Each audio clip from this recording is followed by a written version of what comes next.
pernah ada datang ke kantor. Seringkali ada yang datang ke kantor kami konsultasi. Oh, ada juga? Iya. Kebetulan ada seorang ibu itu, dia mu'alaf, masuk Islam. Terus dia cerita, dia datang ke kantor, dia nangis-nangis, ibu itu. Terus biasanya memang saya kalau di kantor, untuk ketemu sama perempuan, tidak mungkin kalau cuma berdua. Saya biasa minta ada mahramnya lah, ada suaminya, ada ayahnya. Iya, Atau mungkin ditemanin sama beberapa orang, jadi ramai. Iya. Tapi waktu itu karena dia datang, dia nangis-nangis, dia minta tolong waktu. Saya minta teman-teman di kantor, di manajemen, ayo kita sama-sama duduk. Mungkin dengar, ada masalah apa ibu ini? Kenapa bu? Ya saya mau konsultasi Ustaz, karena suami saya mau poligami. Oke, saya bilang, apa yang ibu mau tanyakan? Apa yang harus saya lakukan? Dia bilang. Iya. Suami saya ini sudah terlanjur mau poligami. Iya. Mau melangkah. Gitu. Sudah terlanjur mau poligami, mau melangkah. Sementara saya serba salah. Saya mau terima, hati saya masih berat. Saya nggak terima, nanti kalau suami saya ceraikan saya juga jadi beban. Oke, saya boleh bertanya bu? Dia bilang boleh. Kira-kira apa yang membuat ibu berat menerima poligami? Saya mau tanya dulu, masalahnya apa? Anggap suami ibu menganggap poligami, apa yang jadi masalah? Disebutkan yang pertama, saya takut suami saya lebih cinta sama istri yang barunya. Yang kedua, saya khawatir nanti dia curang dari sisi nafkah. Ada yang dia sembunyi-sembunyi, kasih uang, kasih apa gitu ya. Terus yang ketiga, dia meninggalkan saya. Dia menceraikan. Setelah disebutkan tiga itu saya tanya, ada yang lain nggak? Nggak ada. Oke. Saya bilang gini bu, sebenarnya apa yang ibu sampaikan ini, jawabannya ada di suami ibu, bukan di saya. Karena saya menjelaskan hukum agama. Benar juga. Tapi yang bisa menjawab itu suami kan? Benar juga. Ya, misalnya, juga. Ya. Apakah dia akan tinggalkan? Kan dia yang harus jawab. Iya, Bu. Apakah dia lebih cinta? Ya dia harus jawab. Iya, benar. Apakah dia akan curang nafkah, uang? Dia harus jawab. Dia yang jawab, bukan saya. Iya. Nanti kalau ibu nggak keberatan, panggil suaminya, kita ngobrol bertiga. Supaya kita dengar sama-sama apa yang dijawab oleh suami ibu. Nanti dari situ saya bisa tengahi. Tapi sebelum suami ibu datang, saya mau tanya dulu. Kalau seandainya jawaban suami ibu begini, enggak kok, saya enggak akan lebih cinta dengan yang baru. Karena ini kan istri saya yang pertama. Misal, dia jawab begitu. Kemudian yang kedua, masalah nafkah misalnya. Dia tidak curang, dia siap transparan, berapa yang dia transfer, dan memang dalam Islam kan harus adil. Istri pertama dikasih 10 juta, istri kedua harus 10 juta. Nggak boleh beda. Ini dikasih fasilitas begini, ini juga harus sama, kecuali ada anak. Kalau ada anak beda, berarti fasilitas bertambah. Adil lah. Iya. Transparan? Iya, transparan. Nah kalau dia transparan, terus yang ketiga, dia tidak meninggalkan ibu. Dia janji. Dia janji dia tidak akan meninggalkan. Bagaimana? Kira-kira bagaimana? Dia pikir sebentar, kemudian dia mengatakan, oh kalau begitu nggak apa-apa Ustaz. Iya. Oke. Jadi sebenarnya kan permasalahannya berarti bukan karena poligaminya, karena adanya ketakutan dari sang istri pertama ini. Kalau terjadi kasus-kasus ini gitu. Iya, yang ditakutkan kan? Iya, yang ditakutkan sama. Dan ini umumnya dikhawatirkan oleh para wanita. Kan begitu. Jadi kalau sebenarnya si laki-laki bisa memahami dan memberikan jaminan itu semuanya, maka sangat bagus. Terus saya bilang sama istrinya, begini aja bu, saya kasih solusinya. Nanti suami ibu datang, tapi kan ibu kalau seandainya suami ibu nanti, saya tidak kenal suami ibu ya, saya bukan telepon-teleponan lalu saya ajar jawabannya. Ya. Dia bilang ya, karena dia tahu suaminya saya tidak kenal. Terus saya bilang nanti kalau jawabannya seperti itu, saya masih kasih ibu tambahan lagi solusinya.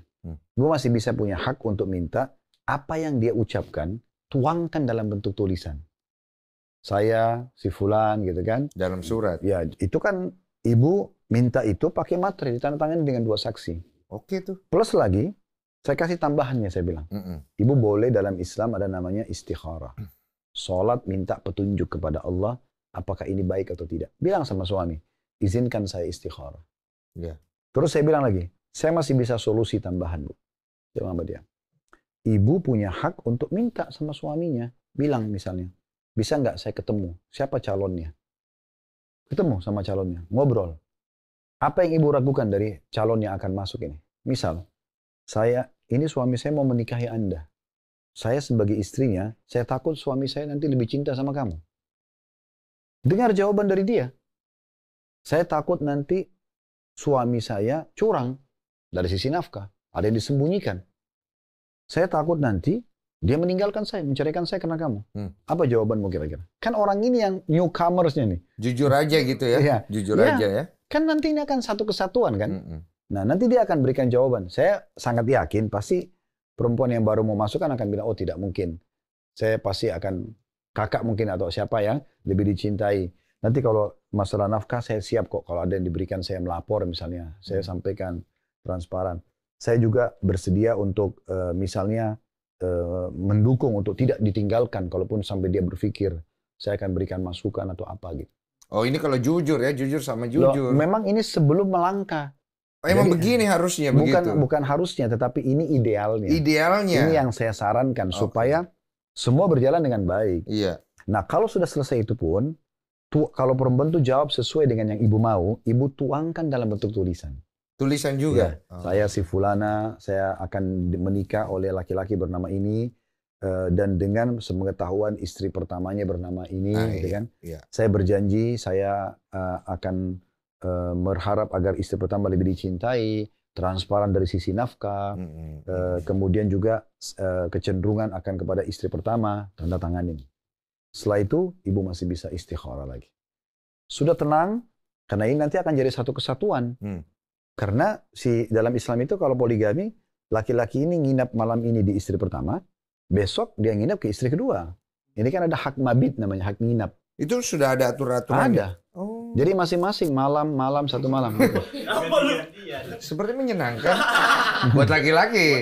Tapi kan tidak buat perempuan, belum tentu ya. Tidak. Nanti saya jelasin dari sisi perempuan apa manfaat bagi mereka. Jadi itu ada semua peraturannya. Jadi makanya kita kalau dalam Islam itu kalau poligami itu jelas. Dia nginap di malam mana, istrinya sudah tahu dia di malam ini dan sudah tahu siapa perempuan itu. Karena transparan. Iya. Dibandingkan misalnya ini nggak usah poligami walaupun suami saya jajan di luar tanda kutip ya. Nggak apa-apa deh. Yang penting bukan jadi status istri. Tapi kan kita tidak tahu ini perempuan bersih atau tidak. Iya. Berpenyakitan atau tidak misalnya kan. Kan banyak orang seperti itu. Tapi ini kan jelas. Dia di rumah mana, bahkan semua fasilitasnya harusnya sama. Jadi dia datang ke rumah istri kedua itu sama dengan keadaan istri rumah pertama. Walaupun misalnya mungkin ada perbedaan di perabot atau apa. Tetapi dalam Islam dia harus adil dari sisi nilai. Kalau nggak kuat suaminya gimana itu ya? Kan bisa aja dia nggak kuat itu. Pastilah dia tidak melangkah. Oh. Pasti dia tidak melangkah. Berarti laki-laki harus bisa mengukur juga kekuatannya dia. Tentu saja. Makanya tadi saya bilang, orang kalau poligami itu harus ekstra tenaga, ekstra waktu, ekstra segala-galanya. Jadi dia ekstra materi. Jadi dia memang harus tahu itu. Karena kapan dia curang di situ, ada dalam sebuah hadis Nabi SAW, sampai mempunyai 2 orang istri dan dia cenderung pada salah satunya, curang maksudnya di sini. Maka dia akan datang hari kiamat setengah tubuhnya miring. Jadi maksudnya dia dapat hukuman gitu. Oke, itu idealnya tadi kita obrolin itu ya Ustadz ya.